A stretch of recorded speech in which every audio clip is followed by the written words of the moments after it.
Hello and hi everyone. My name is Neshwign Chandrasehgaran and I am a UTB student. My ID is 19001115.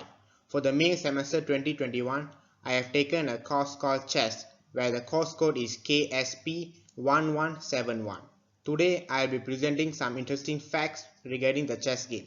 So before I proceed to the next slide, I would like to specially mention regarding the code I have mentioned in the slide, which is avoid the crowd.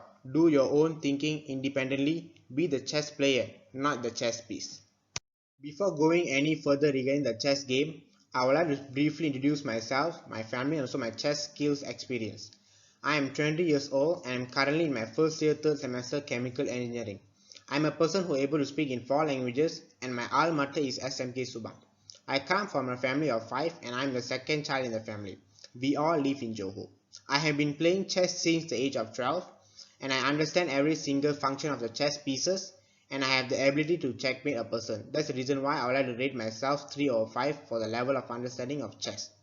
The reason why I have taken this subject for this semester because it will be a great opportunity for me to brush up my thinking skill by encountering variety type of war problem. Another thing I would like to add on is during this pandemic, I think chess is the only sport where we can play virtually and physically and we can get the same excitement and the stressness during the game.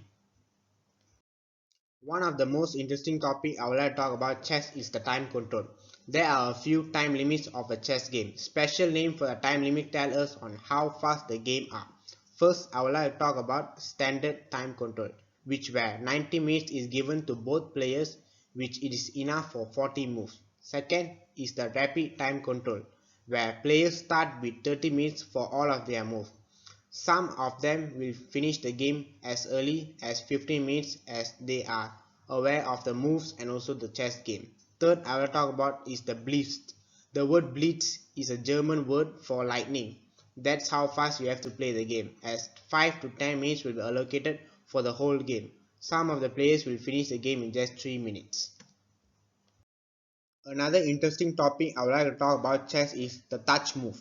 If a player deliberately touch a piece on the board when it's their turn to move, then the player must move or capture that piece if it's legal to do so.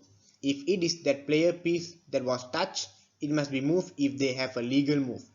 If the opponent piece was touched, it must be captured if it can be captured with a legal move. If the touched piece cannot be legally moved or captured, there is no penalty. However, there is a rule of chess that is enforced in all form or over the competition board.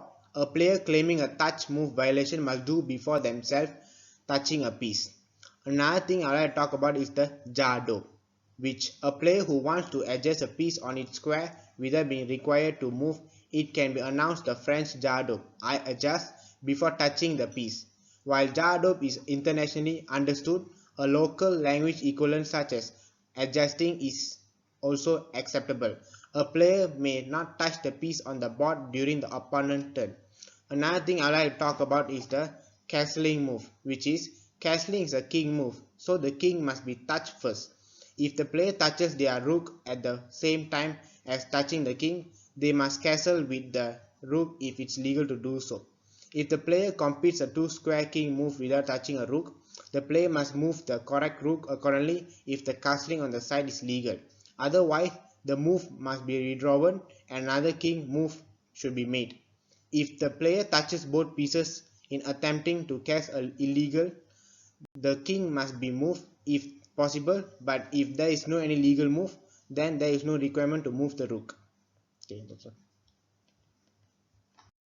In this final slide, I would like to explain the difference between checkmate and stalemate. Checkmate is a position in which a player king is directly attacked by an opponent piece or pawn and has no possible move to escape the check. The attacking player wins the game. If the whites win, thus we should make it as 1-0. If the black wins, which means the marks will be 0-1. Next, I would like to talk about is the stalemate. Stalemate is a position counting as a draw, in which a player is not in check but cannot move except into check. The rules of chess provide that when a stalemate occurs, the games end as a draw. In the case where we can see in right hand side stalemate example 1 and 2, The king is currently standing on a position where it's not attacked by any of the opponent's pieces. However, the king unable to move anywhere, as anywhere if it's moved it's a check. So this will offer draw to both parties. Thank you.